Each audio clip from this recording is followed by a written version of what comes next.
Hello, everyone. I am Drew Landreth, and I have chosen to do my final project on the Every Student Succeeds Act. The Every Student Succeeds Act has been given out to all of the states in order to keep them in compliance when it comes to standards of learning across all spectrums, especially literacy and mathematics.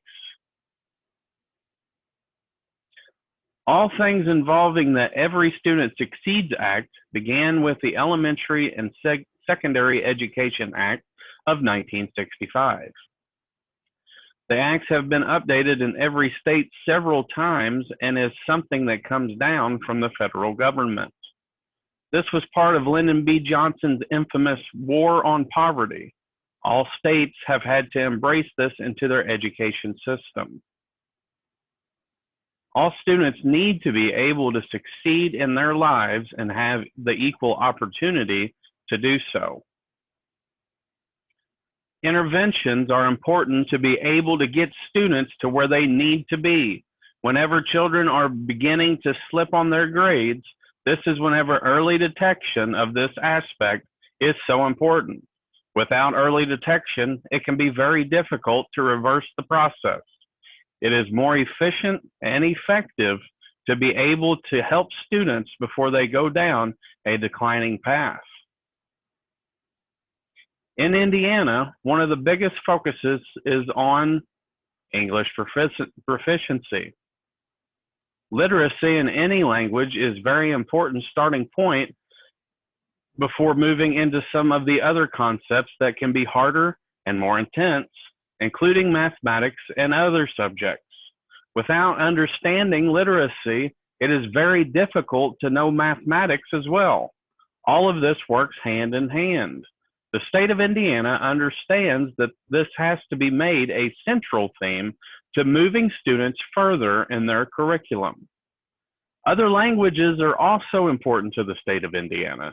Without the development of other languages, culturally progressing Indiana would not be something that is viable at that point.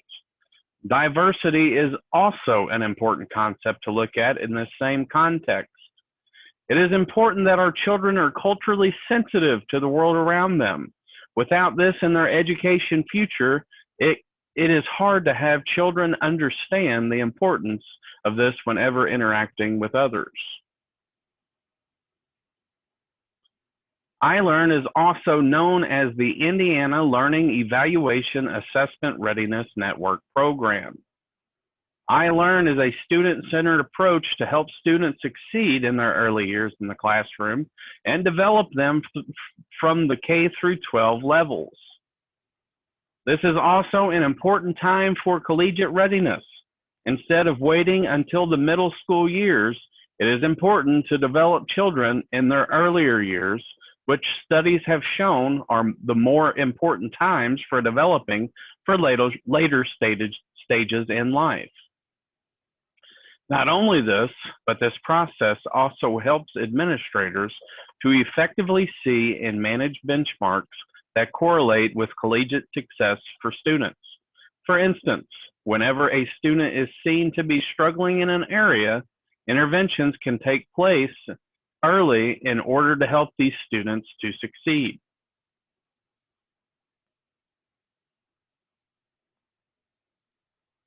Focusing on grades 3 through 8, the baseline for all students in the English language arts was at 47.9% in 2019. The goal by 2026 for the state of Indiana is to be at 74%. Mathematics figures are also very in close correlation with the 2019 figures being at 47.8% and the goal mark for 2026 of being at 73.9%. Interestingly enough, however, grade 10 students in 2016, the baseline percentage was at 59.2% for the English language arts, with the projected goal being at 79.6% by 2023. The baseline percent for 10th graders for mathematics in 2018 was at a staggering 34.7%, with a goal benchmark of 67.3% by the year 2023. It is obvious that mathematics is an area that students struggle with, especially towards the end of their high school years in the state of Indiana. Underperforming school districts are not left by the wayside. The state of Indiana sets aside opportunities for these schools called Title I improvement grants.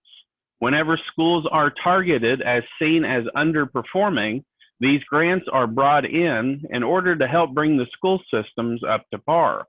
This is done on what's called the multi-school level, aiding multiple schools that are having problems in this area. Schools are evaluated and seen as consistently underperforming whenever the bottom 10% of student population does not meet expectations according to what has been outlined in the amendment. Schools are looked at every 4 years according to the standards associated with the amendment to reevaluate them according to this criteria to see if they are still consistently underperforming. The school must perform above the mark for 2 years to be able to come off the radar in this fashion. This act is meant to bring schools back to good performance and help the children and teachers to achieve the desired results that the state and federal government requires.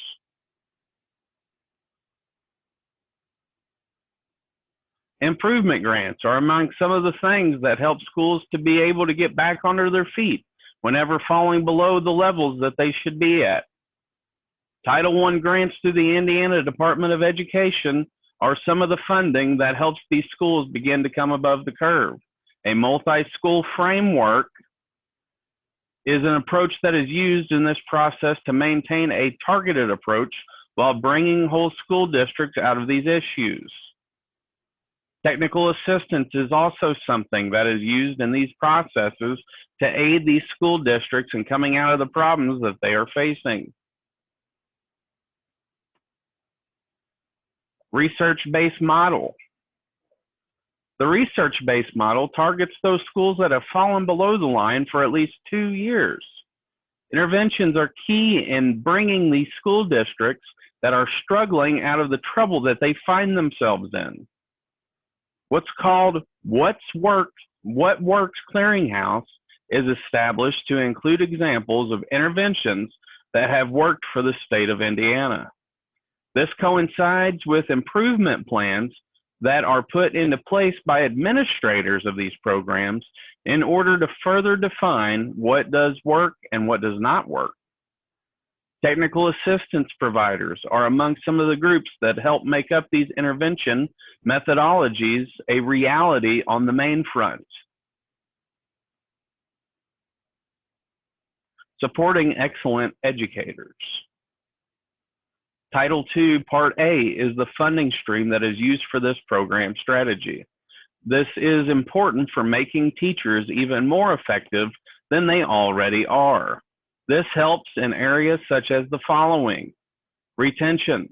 Retention is important in any type of career field, especially in the teaching profession. Keeping good teachers is part of making schools a better place to be. Without great leaders, the followers, in this case students, are not fully equipped with everything they need. Advancement. Teacher advancement is something that closely coincides with retention. Teacher advancement is something that closely coincides with retention. Advancement and the promise of advancement is something that many different professions require in order to keep quality staff in their professional areas. Leadership networking. Networking at the leadership level among the teaching profession is not only helpful. In some situations, it can mean the difference between not making the cut or being a cut above the rest. The relationships that are formed within the teaching arena are important to the growth and well-being of teachers themselves. So what do we get from looking at the Every Student Succeeds Act in Indiana? We see that children and teachers do matter to the general public. This is an effective setup that is both equitable and ethical in nature. Without having these standards of this policy in place, Indiana would be falling behind in the educational spectrum. However, because Indiana has taken the initiative to make sure they stay ahead of the curve by the things spoken about in this policy, the future of Indiana looks bright for generations to come. Thank you for listening to this presentation.